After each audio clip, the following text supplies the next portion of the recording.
Hello, it's me, Jesse. Welcome to the channel. So, I know you're all here for that sweet Final Fantasy VII goodness. And yeah, last month I did get to play it an awful lot. I know how it starts, I know the wackier secrets, and I know some very cool details. But this video is not about any of that. In fact, it's just about one thing, the best thing from Final Fantasy VII Rebirth, Queen's Blood. Now, if you follow me through my various gaming hijinks in the past, you know I love minigames. I think I have more hours into playing Gwent than actually time playing The Witcher 3. And yeah, you may have run around as a cowboy in Red Dead 2, but I spent most of my time in a saloon playing poker. Assassin's Creed Valhalla, I'm not even sure what that game was about, but for me, it was all Orlog. And if it's a Final Fantasy game, oh Lord help me, I lost so many hours to Blitzball and Triple Triad, and now they've done it to me again. This is no lie. While I was at the event, people around me are doing monster hunts, taking in cutscenes, trying new synergy combos, and there I was, playing this card game for almost my entire time. To say this game hit all my sweet spots would be an understatement. And again, if you're wondering, yes, this is my entire Final Fantasy VII Rebirth preview. I'm not gonna spoil you. I'm not even gonna get into the story. I am here just to talk about my new favorite thing, Queen's Blood. So the way it works is actually pretty simple. It's a card game, very much in the same vein as Gwent. It has its rows, but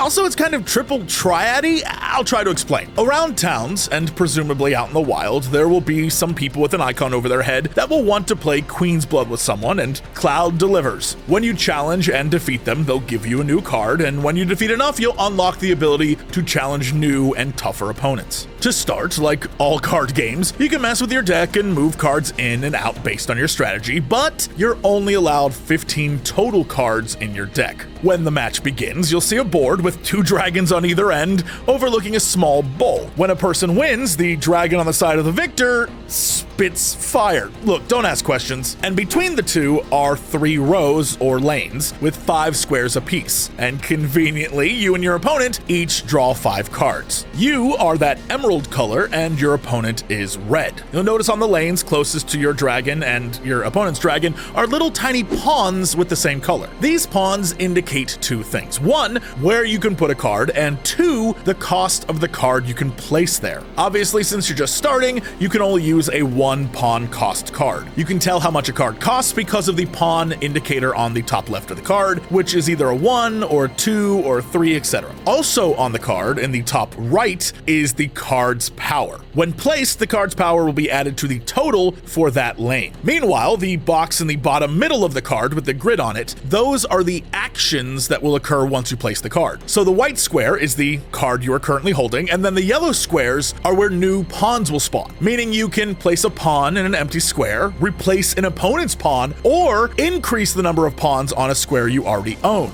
allowing you to then place a higher value card. To add some additional fun, some cards also have abilities. These cards have red squares. When you place these cards, if the location of the red square hits another one of your cards, it grants that card's ability to its neighboring card. Since I was pretty early in the game, most of the abilities that I had just bumped up the power of another card, but works for me. And because it's not that hard to comprehend, as I'm sure you figured out by now, the objective is pretty simple. You want to place cards to unlock pawns, to then place more cards, to then get a higher score. And you keep placing cards until all the spots on the board are used up, and then we tally points by lane. So if I have 1 point in lane 1 and my opponent has 8, they win the lane. And if in lane 2 I have 3 points and they have 5, they win that lane. But if in lane 3 I have 9 points and they have 0, I win the lane. But here's the thing, when you lose a lane, your score is lost, which means in this scenario, if I've won lane 3, 9-0, it doesn't matter because I only scored a total of 9 while my opponent had the 8 plus 5 being 13. Make sense? So you have to make sure you don't focus too heavy on one lane because that is not a winning strategy. Then whoever wins